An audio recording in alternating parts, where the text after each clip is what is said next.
তো বন্ধুরা, আজকে আমি দেখাবো কিভাবে প্লে স্টোরের সার্চ হিস্টোরিয়াগুলো আপনারা ডিলিট করবেন।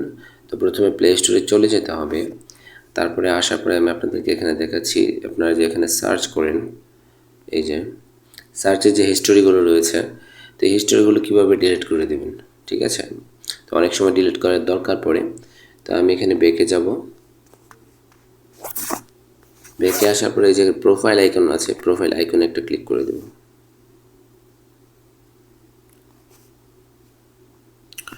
প্রোফাইল আইকনে ক্লিক করে দেওয়ার পরে নিচে দেখতে পাচ্ছেন সেটিংয়ে ক্লিক করে দিতে হবে। সেটিংয়ে ক্লিক করে দেওয়ার পরে আপনি এখানে জেনারেল পেয়ে যাবেন। তো জেনারেলে একটু ক্লিক করবেন। জেনারেলে ক্লিক করে দেওয়ার পর 2 নম্বরে যে অপশনটা দেখতে পাচ্ছেন অ্যাকাউন্ট অ্যান্ড ডিভাইস, তো এটা এখানে আপনি একটু ক্লিক করে দেন।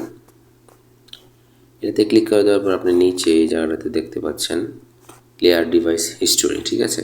তো প্লে স্টোরে আপনার যত হিস্টোরি আছে সবগুলো এর উপরে আপনি যখন ট্যাপ করবেন তো ক্লিয়ার হিস্টোরি চলে আসবে। এখানে মারলে কিন্তু আপনার সব হিস্টোরিগুলো ডিলিট হয়ে যাবে।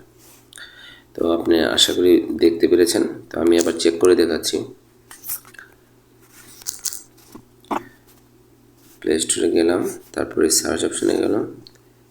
এখন দেখেন আমার যে হিস্টোরিগুলো ছিল সেগুলো কিন্তু চলে গেছে। তো আশা করি বুঝতে পেরেছেন।